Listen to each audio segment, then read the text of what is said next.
on the road again. Just can't wait to get on the road again. The life I love is making music with my friends, and I can't wait to get on the road again. On the road again, going places that I've never been.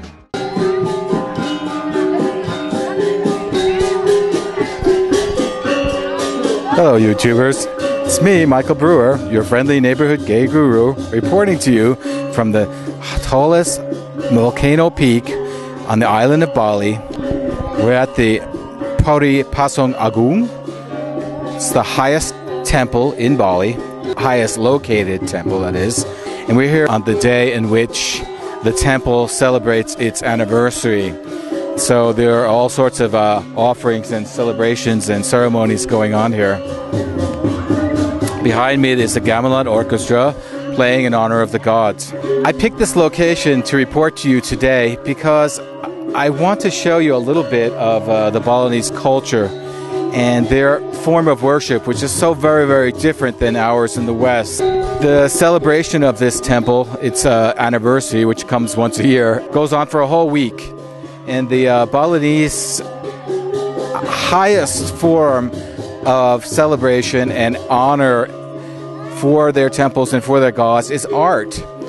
And so perhaps you can see behind me people bringing offerings of flowers, of woven baskets, of incense, little pieces of art that they created at home and then carried all the way up here up the mountain. And it's quite a climb, believe me. Thank goodness it's quite cool up here.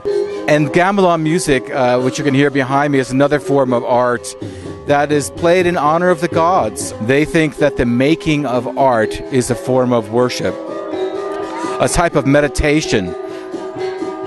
For them, it's not the finished piece that is important, but the actual making, the act of devotion to their gods and the various pantheon of gods that they honor here. It's absolutely beautiful and very touching. The attitude here is very relaxed and joyful. We are not resented as outsiders because we are, as you can see, appropriately dressed and show our appropriate respect to their traditions and their culture.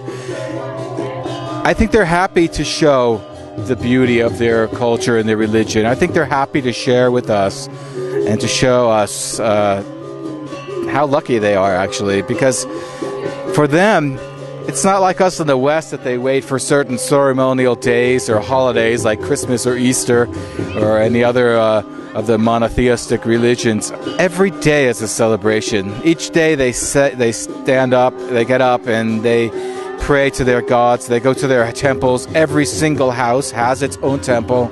No matter how humble, there's some temple, some place where the gods are welcome into their homes and where they express their happiness and their devotion and gratitude for another day of life.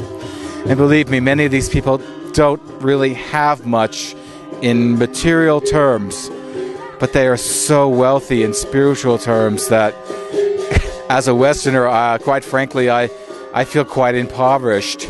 And even though I'm the gay guru, it's not the same if you follow one tradition as with such devotion and honor as they do, that they really reap the benefit of it in terms of inner peace of mind, security. For example, as the rest of Indonesia here is literally quaking in their boots for fear of further earthquakes and tsunamis. Here in Bali, they're quite confident. I asked them about that. I said, no, we pray to our gods and we make our offerings and we'll be protected. And in fact, Bali hasn't been visited by tsunamis since the memory of mankind. While neighboring islands are visited by volcanoes and massive destruction, Bali remains largely spared from such destruction. It does happen now and then, and each time it does happen, then they have to hold massive festivals of atonement and improvement. If something like that happens, it's for a reason, they believe, and they go back and they try to do what they can to appease their gods. They may seem like a primitive system to us in the West, but it works here. When you're here for a while, you just notice that their Balinese Hinduistic religion and tradition is imbued throughout every action they take, through everything they do. Every house, everything you see is wrapped up in their religion. It's really quite touching and very beautiful. They go through life very, very confident, and also with a certain sort of fatalistic view on life, because even if something should happen and they die, that's not really a big deal for them. In fact, it's not really a cause for suffering and sorrow, though of course they are sorry in a certain way. But because of their system of transmutation of souls, they just come back. Usually they believe in the same family. And most Balinese, if you ask them, will tell you that they were their grandfather or great-grandfather or some aunt in another life. They walk around with a certain confidence that belies their relative sense of material poverty that I see so many people in the West lacking. It's very admirable. You really just have to love them because they're so welcoming and kind. I think that's what their tradition gives them, is a sense of kindness and tolerance to one another, and also to people like us outside from the West. I don't ever feel judged here. I only feel a curiosity. And I think if I said, "Oh, I'm gay," in fact, I've tried. They just blink their eyes and without a clue. It means nothing to them. You know, I travel here in Bali for the second time now with my partner, and no one ever questions us. They just take it for granted that we are together and that we love one another, and there's no really name for it or even word for it in their culture. The men are very, very tender and touching with one another. It's quite frankly hard to know what's going on, and it doesn't seem to really matter. It's a very gentle and kind culture. And just listen to the sounds of their music. The gongs vibrating send out their message of devotion and honor to the gods. And if those of you who know metaphysics and even quantum physics, this isn't just pure superstition. The vibrations of that music have a literal effect on physical manifestation, on physicality. And so who's to say that their devotion and their act of worship and their beautiful, beautiful music does not have an effect on the mountain here?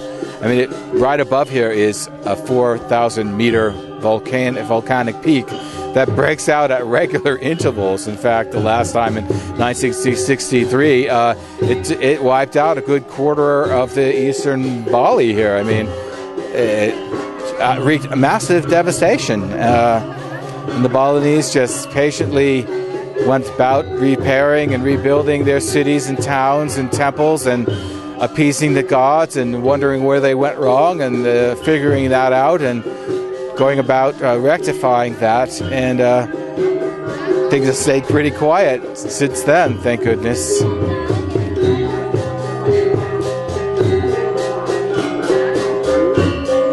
So if you ever want to come to a place where spirituality is lived, it's not just something external to be done on a regular basis, it's something that's lived with every breath, with every waking moment, with every act they take, no matter how mundane, whether it's driving a taxi or riding a motorbike or plowing the fields, there's always a ritual to go along with it and an act of devotion.